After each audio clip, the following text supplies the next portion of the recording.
Hi friends, എല്ലാവർക്കും നമസ്കാരം. ഞാനിന്നൊരു പുതിയ വീഡിയോയുമായിട്ടാണ് വന്നിരിക്കുന്നത്.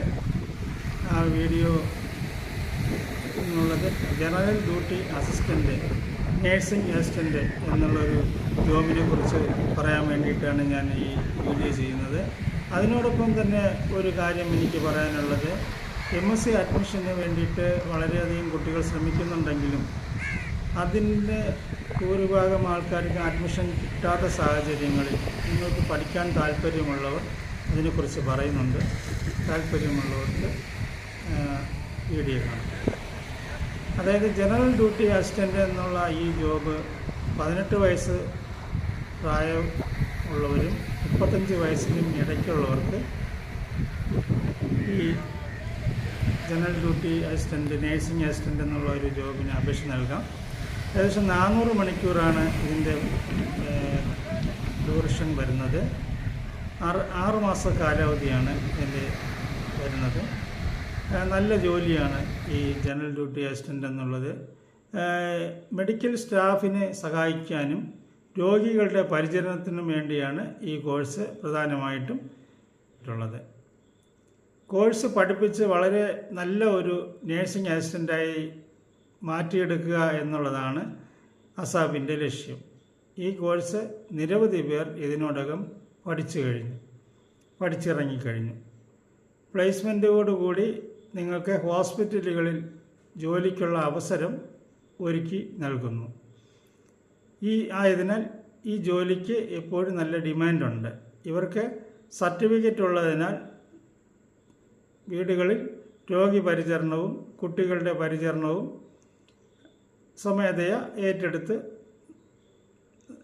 നിങ്ങൾക്ക് സാമ്പത്തികമായി മുന്നോട്ട് പോകാവുന്നതാണ്.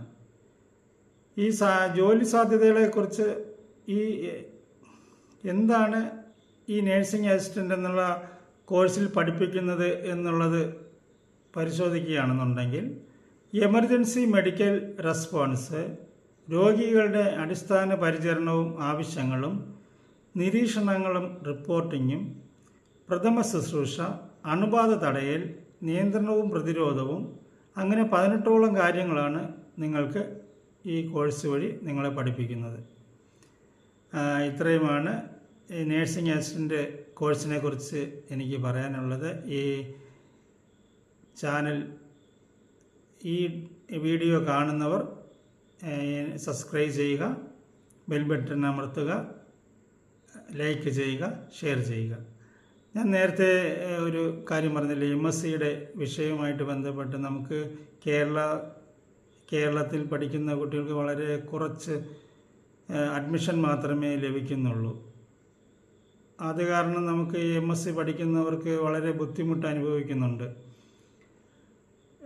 നല്ല മാർക്കോട് കൂടി പാസ്സാകുന്ന കുട്ടികൾക്ക് മാത്രമാണ്, ഡിഗ്രി നല്ല മാർക്കോട് കൂടി പാസ്സാകുന്നവർക്ക് മാത്രമാണ് നമുക്ക് MScക്ക് അഡ്മിഷൻ കിട്ടാൻ സാധ്യതയുള്ളത്. ചിലപ്പോൾ പല പ്രാവശ്യവും അത് ട്രൈ ചെയ്ത് നോക്കിയിട്ടും കിട്ടാതെ വന്ന കുട്ടികൾ നിരവധി ഉണ്ട്. എന്നാലും അവർക്ക് വേണ്ടിയിട്ട് ഞാനൊരു കാര്യം പറയാം. നിങ്ങൾക്ക് MSc അഡ്മിഷന് താല്പര്യമുണ്ടോ? 70% മാർക്കിനടുത്ത് ഉള്ളവർക്ക് MScക്ക് വിവിധ ഡിഗ്രി തലങ്ങളിൽ പഠിക്കുന്നവർക്ക് MScക്ക് അഡ്മിഷൻ ലഭിക്കാൻ സാധ്യതയുണ്ട്. കേരള ഗവൺമെൻറ് അംഗീകാരത്തോടു കൂടിയുള്ള കോഴ്സാണ് MSc പഠിപ്പിക്കുന്നത്. നിങ്ങൾക്ക് താല്പര്യമുണ്ടെങ്കിൽ എൻ്റെ ഫോൺ നമ്പറിൽ വിളിക്കുക. ഞാൻ നിങ്ങൾക്ക് അതിനു വേണ്ടുന്നുള്ള സഹായങ്ങൾ ചെയ്തു തരാം. ഈ വീഡിയോ ഇഷ്ടപ്പെട്ടെങ്കിൽ നിങ്ങൾ സബ്സ്ക്രൈബ് ചെയ്യുക. സബ്സ്ക്രൈബ് ചെയ്ത് കഴിഞ്ഞാൽ നിങ്ങൾക്ക് മറ്റു വീഡിയോയും നിങ്ങൾക്ക് വളരെ പ്രാധാന്യമുള്ള വീഡിയോകളാണ് ഞാൻ ഓരോ വീഡിയോയും ചെയ്യുന്നത്. ഇതിപ്പം 11ാം വീഡിയോയാണ്. നിങ്ങൾക്ക് ഇഷ്ടപ്പെട്ടെങ്കിൽ ഷെയർ ചെയ്യുക, ലൈക്ക്